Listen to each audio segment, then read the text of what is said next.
মুসলিম হলে হাদিসটি অন্যকে শোনার সুযোগ করে দিবেন। ভিডিওটা বেশি বেশি করে শেয়ার করবেন। যে হাদিস বর্ণনা করতে গিয়ে 3 বার জ্ঞান হারিয়েছিলেন প্রখ্যাত সাহাবী আবু হুরায়রা রাদিয়াল্লাহু আনহু। সহিহ হাদিসটি বিষয়টি অত্যন্ত হৃদয় বিদারক এবং ঈমান জাগানিয়া। রাসূলুল্লাহ সাল্লাল্লাহু আলাইহি ওয়াসাল্লামের এই হাদিসটি মূলত আমাদের ইবাদতের প্রাণ তথা ইখলাস বা নিয়তের বিশুদ্ধতা নিয়ে ভাববার সুযোগ করে দেয়। সাবধান, যাদের দিয়ে শুরু হবে জাহান্নামের উদ্বোধন। আমরা ভাবি মস্ত বড় আলেম, অকাতরে দান করা দানবীর কিংবা দেশের জন্য প্রাণ দেওয়া শহীদ সরাসরি জান্নাতে যাবেন, কিন্তু কিয়ামতের কঠিন ময়দানে দৃশ্যপট হবে সম্পূর্ণ ভিন্ন। রাসূলুল্লাহের বর্ণিত একটি সহিহ হাদিস অনুযায়ী কিয়ামতের দিন বিচার কাজ শুরুই হবে এমন 3 ব্যক্তিকে দিয়ে যাদের আমরা দুনিয়াতে পরম শ্রদ্ধার চোখে দেখতাম, কিন্তু তাদের ঠিকানা হবে জাহান্নাম। 1, সেই শহীদ যার লড়াই ছিল বীর হওয়ার জন্য বিচারের কাঠগড়ায় প্রথমে আনা হবে একজন শহীদকে।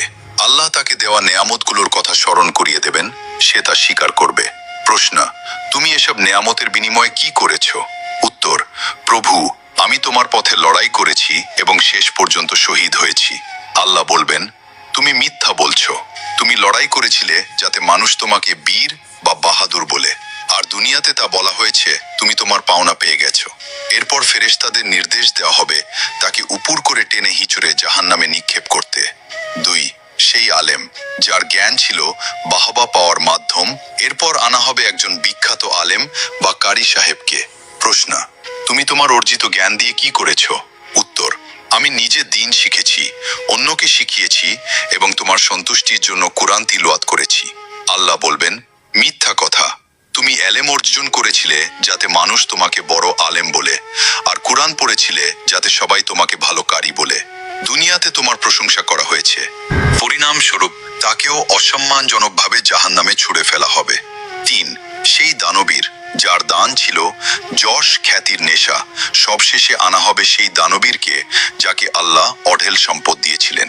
প্রশ্ন, তোমার সম্পদের ব্যবহার কিভাবে করেছ? উত্তর, এমন কোনো ভালো কাজ নেই যেখানে আমি তোমার সন্তুষ্টির জন্য দান করিনি। আল্লাহ বলবেন, তুমি ভুল বলছো। তুমি দান করেছিলে যাতে লোকে তোমাকে বিরাট দাতা বা দানবীর বলে। তোমার সেই উদ্দেশ্য সফল হয়েছে। আফসোস, তার এই বিশাল দান আল্লাহর দরবারে কবুল হবে না এবং তাকেও জাহান্নামের আগুনে নিক্ষেপ করা হবে। যে কেউ পার্থিব জীবন ও এর সৌন্দর্য কামনা করে আমি দুনিয়াতে তাদের কর্মের পূর্ণ ফল প্রদান করে থাকি এবং সেখানে তাদেরকে কম প্রদান করা হবে না। তাদের জন্য পরকালে জাহান্নাম ব্যতীত আর কিছু নেই এবং তারা যা করে আখিরাতে তা নিষ্ফল হবে এবং তারা যা করে থাকে তা বিফলে যাবে। সূরা হুদ। হাদিসের দলিল, এই ভয়াবহ পরিণামের কথা বর্ণিত হয়েছে সহিহ মুসলিম হাদিস নম্বর 1905 এবং সুনানে তিরমিজিতে হাদিস নম্বর 2382। এই হাদিসটি শোনার পর প্রখ্যাত সাহাবী আবু হুরায়রা রাদিয়াল্লাহু আনহু 3 বার জ্ঞান হারিয়ে ফেলেছিলেন। সহিহ মুসলিমের মূল হাদিসটিতে 1905 নম্বর সরাসরি আবু হুরায়রা রাদিয়াল্লাহু আনহু এর জ্ঞান হারানোর ঘটনাটি বিস্তারিত উল্লেখ নেই। সেখানে শুধু রাসূলুল্লাহ সাল্লাল্লাহু আলাইহি ওয়াসাল্লামের বর্ণনাটি রয়েছে। তবে এই একই হাদিস যখন ইমাম তিরমিজি রহমতুল্লাহি আলাইহে তার সুনানে তিরমিজি গ্রন্থে বর্ণনা করেছেন, সেখানে তিনি হাদিসটির প্রেক্ষাপট বা এর বর্ণনাকারী আবু হুরায়রা রাদিয়াল্লাহু আনহু এর অবস্থার কথা উল্লেখ করেছেন। সুনানে তিরমিজিতে হাদিস নম্বর 2382। সেখানে হাদিসটি বর্ণনার পেছনের সম্পূর্ণ ঘটনা, আবু হুরায়রা রাদিয়াল্লাহু আনহু এর অবস্থা বিস্তারিত দেওয়া হয়েছে। আমাদের জন্য শিক্ষা কি? এই হাদিসটি আমাদের প্রতিটি কাজের পেছনে লুকিয়ে থাকা উদ্দেশ্য নিয়ে প্রশ্ন তোলে। নিয়াতের বিশুদ্ধতা।